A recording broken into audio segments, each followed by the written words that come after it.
धारावीमध्ये अगोदर 40 वर्ष काँग्रेसने सत्ता घेतलेली आहे, पण त्याच्यामध्ये वॉटर गटर मीटर एवढे भरपूर गल्लीमध्ये प्रॉब्लेम आहेत, ते अजून सॉल्व्ह केलेले नाही आहेत.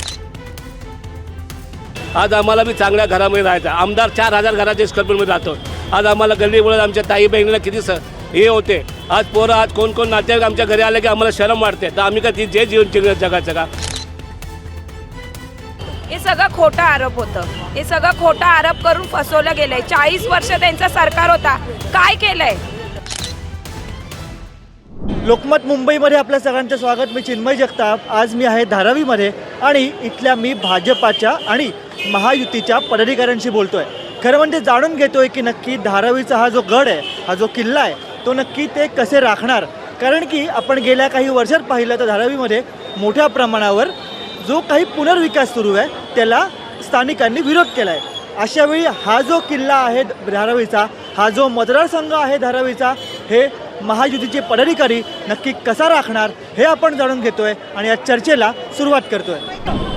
महायुतीमध्ये भाजपाच्या आमच्या धारावीमध्ये 3 शेड जे आहे त्या बहुमताने विजयी होतील असा आमचा दावा आहे. कारण फडणवीस साहेबांनी आत्ता बोलल्यानंतर आमचे भारतीय जनता पार्टीचे कार्यकर्ता अतिउत्साहितून कामासाठी निघून गेले. सभा होऊन 5 मिनटं झालेत, पण इथं एकही भाजपचा कार्यकर्ता तुम्हाला दिसत नाही. प्रत्येकजण आपल्या आपल्या कामासाठी घरामध्ये आपला प्रचार करण्यासाठी आणि जनतेसाठी गेलेला आहे.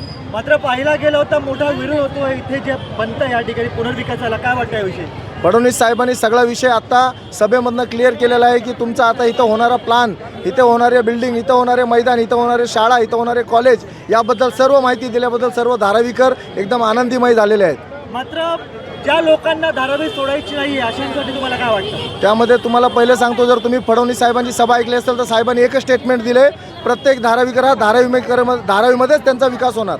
तर काय सांगाल, आज पाहिला गेलो तर धारावीमध्ये आव्हान तुमच्या समोर, ठाकरे काँग्रेस, काय सांगाल याविषयी? धारावीमध्ये अगोदर 40 वर्ष काँग्रेसने सत्ता घेतलेली आहे, पण त्याच्यामध्ये वॉटर गटर मीटर एवढे भरपूर गल्लीमध्ये प्रॉब्लेम आहेत, ते अजून सॉल्व्ह केलेले नाही आहेत. तर आता लोकांनी नवीन तरुणाई विचार केला आहे की आज आपण BJPला संधी देऊ. अगोदर पण संधी दिली आहे BJPचा. आता आम्हाला वाटतं की हा प्रचार करताना आम्हाला असा माहोल वाटतं की BJPला 3 सीटा लोकांनी अगोदरच विनिंग दाखवली आहे. तुम्ही जे सांगितलं धारावीचा आमदार इथे, आमदाराकडे एकही असा उमेदवार नाही दावेदार की तो इथं लढून नगरसेवक बनून लोकांचे प्रश्न सोडू शकते.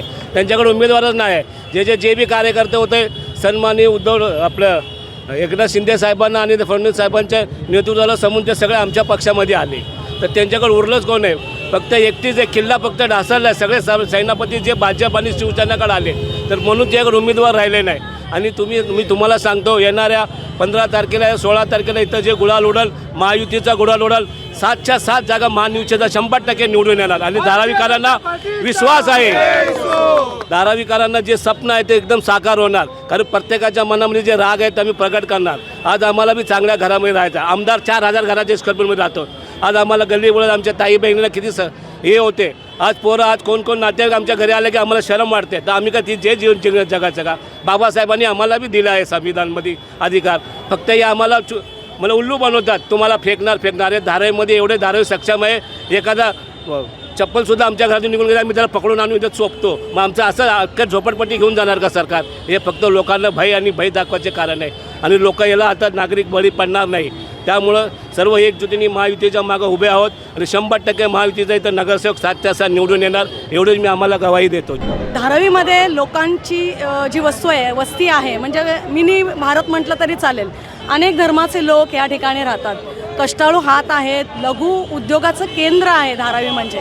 आणि या लोकांसाठी देवाभावानी फार मोठं आश्वासन दिलेलं आहे की कोणालाही धारावीच्या बाहेर काढलं जाणार नाही आहे. पात्र सगळ्यांना या ठिकाणी घर मिळणार आहे. मुलांसाठी खेळाचं मैदान असणार आहे. सगळ्या सुखसोयी या ठिकाणी मिळेल. आज आम्हाला लोकांना मुंबईमध्ये लोक विचारत होते की तुम्ही कुठे राहता? धारावीत राहतो म्हणलं की त्यांचं बघण्याचा दृष्टिकोन वेगळा असायचा की धारावी म्हणजे गलिच्छ वस्ती असं त्यांना वाटायचं. पण देवाभाऊने आम्हाला जो विश्वास दाखवलेला आहे की धारावीमध्ये एक चांगलं लोकांना राहण्यासाठी सुसज्ज घर, सगळी वस्ती वगैरे खूप छान DRPनुसार आपल्याला काम या ठिकाणी केलं जाईल. आणि त्यामुळे आम्हालाही अभिमान वाटेल सांगताना की आम्ही धारावीत राहतो. कारण धारावी म्हणजे एक विरोधकांकडून नेहमी एक टीका होते, ती म्हणजे धारावीचं अडाणी स्थान होणार आहे. याविषयी काय वाटतं? आता सगळ्या शंकांचं निरसन या ठिकाणी झालेलं आहे. त्यांनी सगळ्या गोष्टी या ठिकाणी क्लिअर केलेल्या आहेत. जर जनता आमच्याबरोबर सगळ्या जनतेला कळलेलं आहे की असं काहीही नाही आहे, विरोधक भडकवण्याचं काम करतात, पण जनता आपली सुज्ञ आहेत, म्हणजे त्यांना सगळं माहिती आहे आणि त्यामुळे ते कुठल्याही या गोष्टीला बळी पडणार नाही आहेत. आमचं महायुतीचं सरकारच या ठिकाणी येणार हा विश्वास मी तुम्हाला देते. आणि काय सांगाल, खरं म्हणजे आपण बघितलं विधानसभेमध्ये लाडकी बहीण फॅक्टर खूप मोठा होता. यंदा ही लाडकी बहिणी ज्या होत्या आपल्या विधानसभेतल्या महायुतीसोबत होत्या, मुंबईत काय होईल?